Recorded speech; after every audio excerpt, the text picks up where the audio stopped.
저도 뭐 오랜 언론 생활을 했고 지금도 사실 언론인으로서의 역할을 계속하고 있습니다만은 얼마 전에 법무부에서 형사사건 공개 금지 등에 관한 규정 일종의 훈령이죠. 네. 이걸 통해서 어떻게 보면은 사실상의 언론 취재를 봉쇄하는 그러니까 큰 핵심은 두 가지인 것 같아요.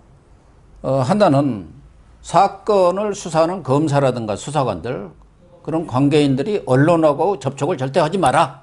그러니까 취재에 응하지 말라 그런 얘기 하나 있고 오보라든가 왜곡 보도로 판명이 나면은 검찰청이고 브리핑이고 이렇게 참석도 못하게 하고 출입도 제한하겠다. 이런 얘기예요. 그건 정말 저희들이 볼 때는 사실상의 취재 봉쇄다.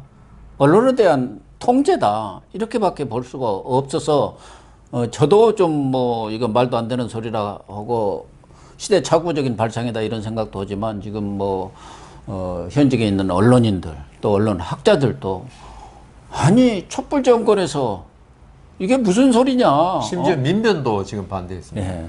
우리 판사님 출신이시니까 이런 부분에 대해서 법적으로 좀 어떻습니까? 훈령으로 언론 취재, 언론 자유를 제한해 버린다? 저는 그게 우선 납득이 안 가요. 결론만 말씀드리면 우선 말도 안 되는 조치였다. 예. 그런데 언론의 사명이 뭡니까? 그거야 뭐 고 교수님 언론기관 오래 계셨으니까 권력을 감시하는 겁니다. 그렇죠. 특히 그 지금 행정부의 비대한 권력은 현대 사회로 오면서 행정부가 그 국회라든가 법원은 전문성이 떨어지기 때문에 이 행정부가 엄청난 권력을 가지고 우리 또 그런 말도 있죠. 절대 권력은 절대 부패한다. 그런 식이 있듯이 이 권력을 감시하는 기관이 국회, 법원이 한다 하지만 약해요. 전문성이 없기 때문에. 뭐 예를 간단하게 들어도 국토교통부에서 무슨 그린벨트라든가 환경 이런 규제라든가 이런 거 있죠. 아주 전문성이에요. 무슨 미세먼지 측정하는 걸 국회의원이 알 겁니까? 법원 판사가 알 겁니까? 그렇죠. 측정하는 방법을. 그다음 식품의약청의 여러 가지 인허가, 약품에서 누가 알 겁니까? 법원 그 국회의원이 이제 그 상권 분립으로 감시 견제를 하라 하지만 있죠. 결국은 이게 모든 스스로 행정부가 스스로 통제를 하도록 만드는 놓은 게 지금 세상이 돼버렸어요. 여기서 언론이 있죠. 그런 대로 살아 있어야지. 그럼요. 이 막강한 행정부를 통제할 수 있고 이 행정부 중에서 가장 권력이 강대한 데 하나가 검찰입니다. 검찰은 수사권을 가지고 있고 우리 옛날에 이런 말이 있어요. 검찰이 소환만 해도 그 기업 망한다고. 다 들어오고 부도난다고. 지금도 마찬가지예요. 그리고 검찰 수사 받는다고 하면 그 기업 망합니다. 옛날에 그 북부지청에서 뭐 그 표백제 통조림 사건인가요? 뭐 하나 있었는데 그게 나중에 대법원에서 무죄 났는데요. 근데 무죄 날 동안에 그 기업은 다 망해버리죠. 그래 국가 상대로 손해배상 청구하니까 법원에서 그거는 검사가 그 당시에 그 증거 가지고는 기소할 수밖에 없었다. 그 정도로 검찰에 대해서 있죠. 어떤 통제가 없으면은 이거는 제일 피해보는 사람이 누구냐? 국민입니다. 그럼요. 그리고 지금 그 오보나 뭐 이런 문제 있죠. 여기에 대해서 일반 국민, 시민들이 오히려 보호받아야 되고 이 공직자, 그다음 재벌 이런 사람에 대해서 있죠. 공적 인물들. 우리가 공인이라 그러죠. 유명 연예인. 국민들이 알고 싶어 하잖아요. 그러면 검찰이 나서서 안 알려준 이상 어떻게 합니까? 언론이 없으면. 그리고 오보라 그러는데요. 언론이 무슨 수사권이 있습니까? 언론이 법원에다가 영장 청구하면 해줍니까? 그리고 자기들의 비리라든가 뭐 이렇게 불합리한 것들을 가르쳐 줍니까? 그러니까요. 있어도 감추고 다 부인해버리죠. 지금 언론이 취재를 해도 그런데 지금 통제 이렇게 준칙 이런 거에 따르면 이제 앞으로 전혀 못하면은 그게 공보관이 불러주는 것만 받아서 가지고 발표를 하는 거예요. 그게 어디 저 유신 때도 그런 일은 없었어요. 그러니까 뭐 앞으로 검찰 일은 아무도 모를 것이다 이렇게 되는데요. 그래서 이 검찰에 대해서 언론의 통제죠 사실은 언론이 통제를 해야 됩니다. 아니 그리고 검찰이 제대로 한다면은 언론 겁낼 게 뭐 있습니까? 그럼요. 하나도 없어요. 이유가 없어요.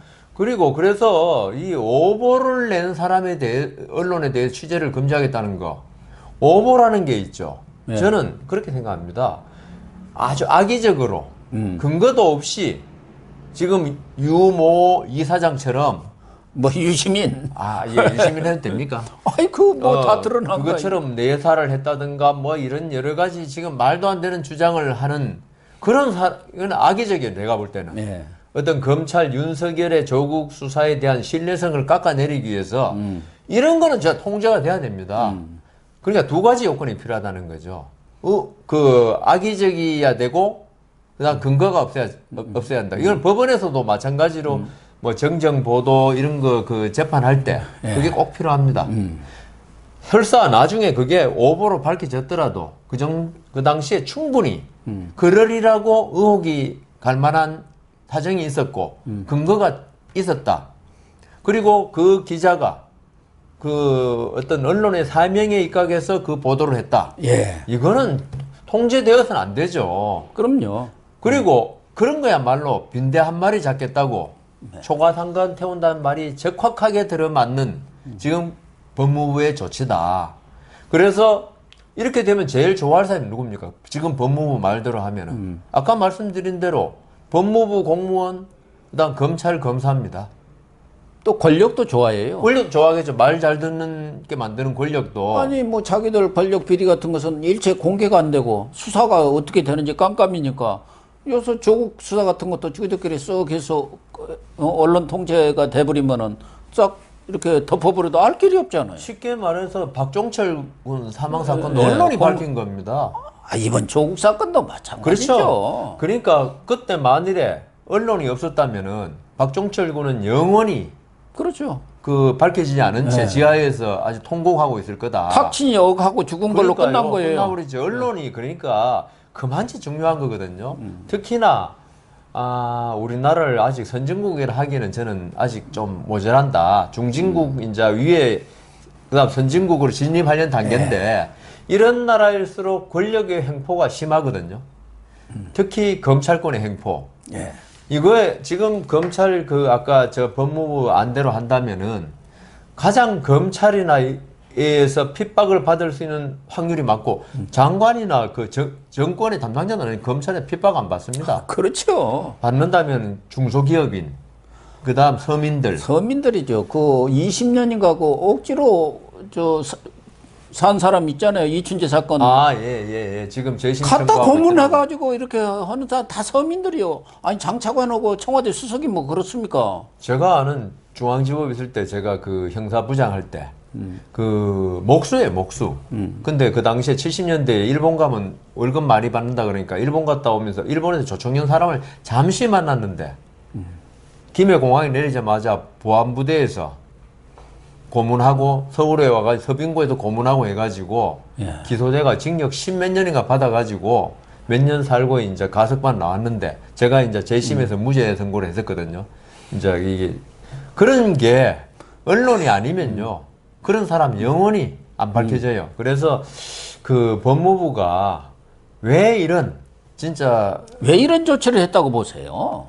지금 많은 시민들은 그리고 언론에서는 그 추측하고 있지 않습니까? 이 조국 장관 때 이 검찰이 그전에는 이런 말도 없었어요. 그럼요. 갑자기 조국 장관 사태 때 이거 뭐 조국 장관이 뭐 그 공표하는 거에 대해서 그러고 대통령도 또 나서고 이러니까 이게 검찰 개혁안 중에 이걸 넣어야겠다 해가지고 갑자기 공수처 플러스 뭐 플러스 하다가 갑자기 이게 나온 거예요, 이게. 그래서 대통령께서 조국 장관을 엄청나게 좋아했는데 그 예뻐하던 조국 장관이 검찰에 의해서 윤석열 검찰에 의해서 이렇게 핍박받는 모습을 보고 앞으로 이런 일이 다시는 있어서는 안 되겠다. 이 선진 우리 대한민국에서는 그런 의지에 법무부가 호응하고 있는 게 아닌가. 왜냐하면은 이런 일, 오보했을 때, 그 다음 취재원과 만남, 이거는 조금 저는 통제한다 봅니다. 어떤 그거 없이 그냥 이게 기밀 누설도 될 수 있고, 어떤 공신 절차를 하기 때문에 아까 물으신 것 중에, 그거는 저는 뭐 나쁘지 않다. 근데 오보라고 해서 금지하고 이런 거는 있죠. 이거는 전무후무한 일이 될 것이다. 미국에도 이런 거 없을걸요? 미국의 수정헌법 1조는 네. 언론의 자유는 어떠한 자유보다도 상위 절대적인 그런 권리 그 자유로 인정을 하고 있지 않습니까? 그래서 토머스 제퍼슨도 예. 나는 신문 없는 정부보다는 정부 없는 신문 있는 사회에 살겠다 그랬거든요. 뭐 우리 헌법 체계에서는 제가 알기로는 이제 여러 가지 기본권이 충돌할 경우 비교 형량이라고 하지 않습니까? 네, 어느 네. 법익을 더 우선 해주는 것이 네. 좋을 건가? 하지만 미국에서는 아주 수정헌법 1조에 딱 박아놨습니다. 예, 예. 언론 자유는 모든 법, 표현의 자유와 언론 자유는 모든 법 위에 인정을 하는 그런 그게 절대 미국- 법으로 이렇게 규정을 해놨죠. 미국 건국이 영국에 있을 때 어떤 왕이나 이 독재자의 그 어떤 압박에 그걸 피해 나온 사람들이니까 권력이 속성을 미국의 건국의 아버지들 예. 엄청나게 잘하는 거예요. 이 사람은 그러니까요. 그러니까 절대 권력은 절대로 부패한다. 그러니까 언론이 없으면 권력은 무조건 부패해진다. 이런 생각하에서 지금 고 교수님 말씀하신 그런 수정헌법이 나왔을 것 같습니다. 거기다가 예를 들면 무슨 오보라든가 이런 판단을 법무부, 검찰 자기들이 하겠다는 거예요. 일종의 언론 검열이에요. 권력이죠. 이거 보니까 오보네? 근데 이번 조국 사건 때도 법무부는 언론이 보도하는 것마다 사실이 아니다. 오보다. 전부 그랬어요. 근데 다 사실로 사실을 바뀌어졌지 발견했죠. 않습니까? 아니, 그런데 오보를, 여부를 무슨, 그러면은 오보라는 거 있죠. 예. 오보냐 아니냐 결국 법원에서 나중에 판결돼야 돼요. 그렇죠. 명예훼손 네. 소송을 한다든가 모든 여러 게 가지 민형사 소송을 손해배상이라든가. 통해서 그러면 거기서 법원에서 예. 그래서 법원이 있는 거 아닙니까? 그러면은 재판관이. 이제 오보일 가능성이 있겠죠. 어떤 보도든지 오보일 가능성이 뭐 세밀한 부분에 있던 전체적인 줄거리가 오보든 그렇지만 이게 아까 이 서로 비교 형량을 하는 비교 거죠. 형량할 때 그걸 겁내서 취재를 금지한 게 맞느냐. 취재는 허용하되 그러면 취재를 허용해가지고 오보가 나면 검찰이나 법무부가 타격은 받겠죠. 예. 나중에 법원에서 어떤 그게 바로 잡아질 때까지 기간 동안 예. 어떤 받는 타격을 보호하는 게 맞느냐. 그러니까 법무부를 보호하는 게 맞느냐. 언론과 국민을 보호하는 게 맞느냐. 요 문제인데 고 교수님 어느 쪽 보호해야 됩니까? 당연히 국민과 언론을 보호를 그럼요. 해야죠. 이거는 그러니까 어떤 아니 그 언론에 계셨으니까 예. 제가 하나 여쭤볼게요. 이 오보하고 진실 보도하고 전체 언론을 볼 때 몇 대 몇입니까? 오보는 아주 많지는 않습니다. 물론 이제 언론의 어떤 기자들의 맨파워라든가 네. 또 권위라든가 또 그런 경력에 따라서 좀 차이는 있을 수 있죠. 뭐 작은 언론사들라든가 이런 데 있지만 기본적으로 언론이 100% 진실만을 보도할 수가 없는 게 기자들이라는 건 속보성이 아주 있죠. 짧은 시간 내에 취재를 해서 보도해야 하는 경우가 많고 또 무슨 수사권이 있는 것도 아니고 아무것도 없어요. 가서 본인이 누구 만나서 또 인적 네트워크를 통해서 이렇게 정보를 수집해 갖고 스스로 합리적인 판단을 내려서 하다 보니까 그게 100% 정확할 수는 그죠? 판사도 오판합니다. 예. 저도 제가 재판할 때 이런 말씀드리면 우리 피고인이나 재판받는 사람 보고 제가 항상 저는 올바른 판단한다고 저는 자신하지 않습니다.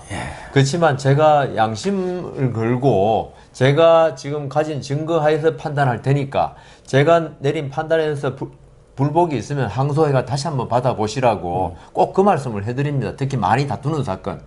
그런 식으로 판사도 있죠. 판사는 재판할 때 모든 증거 다 갖다 놓고 재판하는 거예요. 그래도 오판할 수 있어요.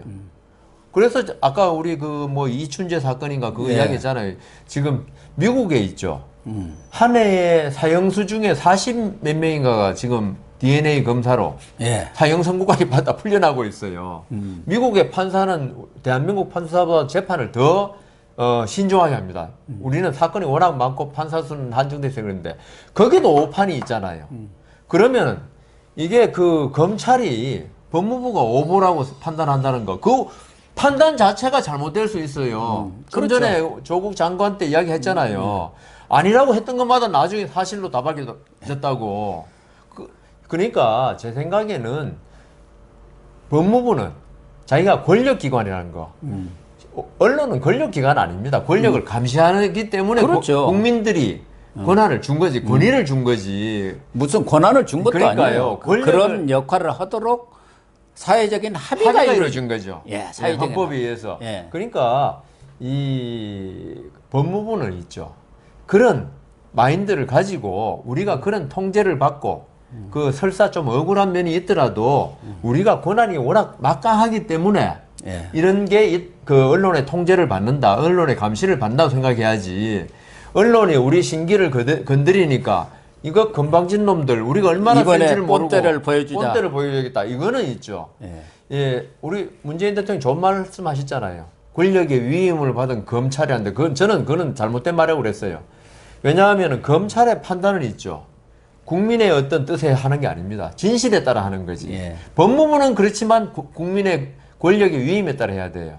그렇기 때문에 국민의 권력을 법무부에 위임한 건 있죠. 무소불위로 휘두르는 게 아니고 어떤 통제와 감시를 받아가면서 국민을 위해서 정당하게 권한을 행사해라. 그 정당하게 권한을 행사하기 위해서는 좀 억울한 면이 있더라도 국민의 감시를 받아라. 국민이 근데 제가 검찰청 문 앞에 가서 맨날 감시할 수는 없으니까 언론이 감시를 해주라. 그렇죠. 이런 사회적 합의가 있었고 그게 미국 수정헌법 그리고 네. 우리 헌법에 지금 나와 있는 건데 어떻게 보면 지금 법무부의 이런 태도는 있죠. 헌법의 기본 정신을 해치는 거다. 그래서 이제 마지막으로 좀 물어볼 게 사실은 오보를 냈다 하더라도 MBC PD 수첩의 강우병 사건이 그 대표적인 오보입니다. 그런데 이게 무죄 판결을 받았어요. 아까 뭐 변호사님 말씀하신 대로 그 사안을 보도하는데 나름대로 진실성이 있었느냐, 또 공익적이냐, 또 그렇게 보도할 만한 상당한 증거들, 말하자면 그런 심증을 가진 상당성이 있었냐, 이런 것을 판단해서 대법원에서 무죄 판결을 내린 거 아닙니까? 설사 오보라고 하더라도. 그래서 이번에 그런 훈령으로 이렇게 언론 자유를 통제하고 제한하는 것이 과연 우리 헌법에 보장하는 언론 자유와 배치되는 거 아니냐. 그래서 헌재에다가 뭐 소원을 내겠다 뭐 이런 얘기들이 나오고 있는데 가능한 얘기? 가능하죠. 이번에 이제 법무부에서 이런 언론 자유를 통제하겠다. 여기가 지금 뭐 공보 준칙인가요? 예. 뭐 규칙은 아니고 준칙이라 그러더라고요. 준칙을 만든다. 이거는 그 행정기관의 규정이기 때문에 예. 이거는 헌법 소원 대상이 됩니다. 예. 왜냐하면 그건 아까 말씀하신 대로 그 어떤 헌법 정신을 위배한 거잖아요. 헌법의 언론 자유를 침해하고 국민의 알 권리를 침해하고 이 때문에 그 헌법 재판 대상이 된다고 봅니다. 저는. 네, 시청자 여러분, 뭐 언론도 여러 가지 고쳐야 할 부분이 많이 있습니다.